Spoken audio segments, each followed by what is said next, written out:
आसंता 15, 16, 17 तारिख 3 दिन धरी गजपति जिला मोहना ब्लॉक लुहाकुड़ी निकटस्थ बालीगुड़ा गाँव में ख्रिस्टियान संप्रदाय पक्षर एक विशाल सम्मेलन करने को योजना चली।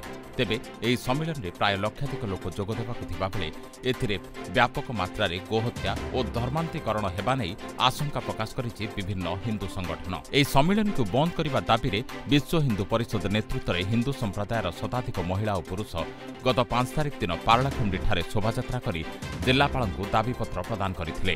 एही दाबी आधार रे सोमवार मोहना ब्लॉक सम्मेलन पक्षरे उभय संप्रदाय को नहीं प्रशासन पक्षरु एक समीक्षा बैठक अनुष्ठित हो जायथिला। बैठक में गजपति जिलापाल विजय दास, एसपी जितेन्द्र पंडा, विभिन्न विभाग अधिकारी जोग देथिले। एथिसह विश्व हिंदू परिषद वरिष्ठ कार्यकर्ता तथा अवसरप्राप्त प्रशासक पूर्णचंद्र महापात्रଙ୍କ नेतृत्व में विभिन्न हिंदू संगठन कार्यकर्ता बैठक में उपस्थित थिबा बेले सौरा बैप्टिस्ट ख्रिस्टियान मंडलीर आवाहक लिविंगस्टन गमांगଙ୍କ नेतृत्व में ख्रिस्टियान संप्रदाय कर्मकर्ता उपस्थित थिले। मीटिंग थिला सर, एटा को विषय को लेके मीटिंग थिला, कोन थिला सर? हाँ, एक्चुअली धनतारी नाଳରେ 14, 15, 16, 17 इथे हमरो सौरा कम्युनिटी जो अछंती हम जिल्ला रे से माने गोटे धर्म सभा करिया पे बंदोबस्त कराइछि। इधरे आंध्र प्रदेश और आसाम रो लोक माने मध्ये आसीबे कि पाखापाखि 40,000 लोकंकर गैदरिंग पे से माने व्यवस्था करिसंती। से होय तो टिके अधिका आ कम हो जाई पारे, तेणु ता भितरे आमे तार प्रिपरेशन कौन अच्छी जेहेतु 14 तारिख बेसी दूर ना सीटा सहित आम आलोचना करने आसलु। से जो अन्य कम्युनिटी जो लोक मैंने भी किसी कम्प्लेन था, तेणु से एकाथरे शुणीदे से व्यवस्था कराई डिस्कसन है। डिस्कसन में किसी डेफिशिएंसी आम देखलु जे जो जगार से कराऊँगी से जगह रही स्पेशली रही फ्लामेबल जिनस मैंने जोटा कि निया लगे हठात किसी असुविधा हो जापे, कारण इतिहास से भाया किसी इनसीडेंट भी होती। तेणु तापी आम सतर्क रहा दरकार। तेणु से एक्सट्रा फायर टेंडर कारण ये मोहना गोटे छोटिया जगटा ये से फायर टेंडर आम पाखे ना, तेणु से आम डिपार्टमेंट रिक्वेस्ट कले एनओसी भी अप्लाई करना। सो एनओसी से शीघ्र अप्लाई करेंगे कहले। तेणु तापी आमको निश्चित भाव में गुड़ाए जगह व्यवस्था कराई हट गुड़ाक तैयारी कराई। तेणु ताकू सुरक्षा देवाई आमको फायर टेंडर बहुत संख्यार दरकार। सर जहाँ आलोचना होता देखा विभिन्न जिनस जोटा क्लेरिफिकेशन बर्तमान हो पारि फायर कथा कहतु कि पुलिस जहाँ एसपी सार कहते ये सब जिनस भितर किभली कार्यक्रम आयोजन ना कार्यक्रम आयोजन करने पूर्व ये सब जिनसा क्लीयर करने को पड़ो।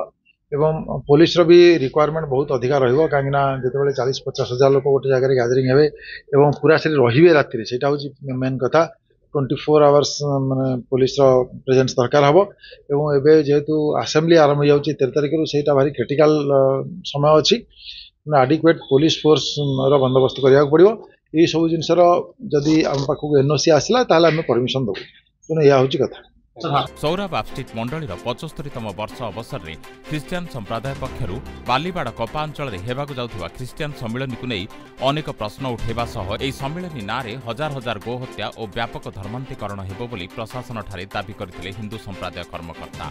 ଯେଉଁ ଭଳି ଭାବରେ ଏହି କାର୍ଯ୍ୟକ୍ରମ ପାଇଁ ପ୍ରସ୍ତୁତି ହେଉଛି ତାହା ଅନେକ ଆଶଙ୍କା ସୃଷ୍ଟି କରୁଛି। ଏହି ସମ୍ମିଳନୀରେ ବାହାର ରାଜ୍ୟ ତଥା ଦେଶ ବିଦେଶରୁ ଖ୍ରୀଷ୍ଟ ଧର୍ମ ପ୍ରଚାରକମାନେ ଆସିବାର ଯୋଜନା ରହିଛି। ତେଣୁ ପ୍ରଶାସନ ଏହାର ପୁଙ୍ଖାନୁପୁଙ୍ଖ ଅନୁଧ୍ୟାନ କରି ଏହି ସମ୍ମିଳନୀ ବନ୍ଦ କରିବାକୁ ପ୍ରଶାସନଠାରେ ଦାବି ରଖିଛନ୍ତି ହିନ୍ଦୁ ସମ୍ପ୍ରଦାୟ। ଆଲୋଚନା କରାଯାଇଥିଲା ତ କଣ ସବୁ ଆଲୋଚନା ହେଇଥିଲା ପ୍ରଶାସନ ପକ୍ଷରୁ କଣ ସାର୍ ଆଜି ନିଷ୍ପତ୍ତି ନିଆଯାଇଛି? नहीं जो सौरा ख्रिस्टियान संप्रदाय तरफ आमर गजपति जिला कलेक्टर पाखे से माने गोटे परमिशन देइथिले एप्लिकेशन देइथिले। ये लुहागढ़ ठारे तांकर 14, 15, 16, 17 4 दिन धरिकी जो कार्यक्रम रहिबो धार्मिक कार्यक्रम सेटा को आमे भित्ति करके कलेक्टर सर एवं मु 2 जन जाका आसीथिलु। आमे सेठी स्पॉट विजिट कलु मध्य देखिलु तांकर जो जगह सभा करबा पई से योजना करूछंती से जगह देखिलु। जोटी तांकर भक्त माने आसिकी रहिबे ताकू मध्य देखिलु। वर्तमान कहवा कथा होची जे आम पाखरे सबुठु प्रमुख जिनस होची विधानसभा अधिवेशन चलिबो 13 तारिख रु। आमर प्रत्येक जिल्लारू सबु विधानसभा अधिवेशन समय रे फोर्स एवं ऑफिसर मोबिलाइज होती। गजपति जिल्लारू मध्य मोबिलाइज हेबे। तेणु आम पाखे पुलिस कर्मचारी घोर सर्टेज देखा सेटा सब बड़ समस्या आम पाखे रोचे। या व्यतीत से जगार इलेक्ट्रिकल सेफ्टी फायर सेफ्टी ये जिनस गुड़ाक प्राय ना कहले चले से गुड़ाक आम कहीचु से बाबद से आवश्यक एनओसी कनसर्न एजेंसी पाखु आणवे सरकारी एजेंसी पाखु आणवे आणला पुणी कलेक्टर साहब देखिए मुझे देखिए देखिकी आम जदि सबु प्रकार से माने कंप्लाई करि पारिबे ताले निश्चित भाव में कार्यक्रम को अनुमति विदाउट एनओसी कार्यक्रम हो पारे एनओसी नहले कौन से कार्यक्रम हो पारे ना ये कार्यक्रम कहीं सबु दृष्टि जहाँ जहाँ सेठी जिते आपण मैंने जानुंट 30-40 हजार लोक से कहते ताठू अधिका भी हो पारती आम आउ कि सोर्स रु आम जानवा पहुँचू जे ना 50,000 क्रॉस भी करें एवं सबुठ बड़ कथा से राति लोक मैंने एवं कुड़िया भितर रे जोगुड़ा कि खजुरी बाहुंगारे तैयारी नड़ा बिछाई जोगुड़ाक इनफ्लेमेबल आर्टिकल बहुत जल्दी निआ धरब से तो ये कुड़िया भितर से माने जो माने हजार हजार लोक रे 100 भी नुहे हजार हजार लोक रे तो तांको आमे 24 घंटिया प्रहरा दे परिवार सामर्थ्य आम पाखे रहा दरकार आम जमती राति से माने विश्राम नेला बेले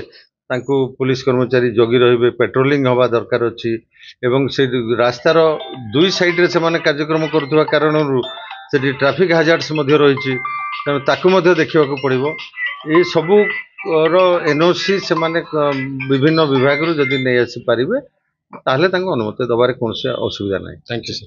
अन्य पक्षरे से भली कोनोसी योजना नथिबा कहिसंती ख्रिस्टियन संप्रदायर कर्मकर्ता।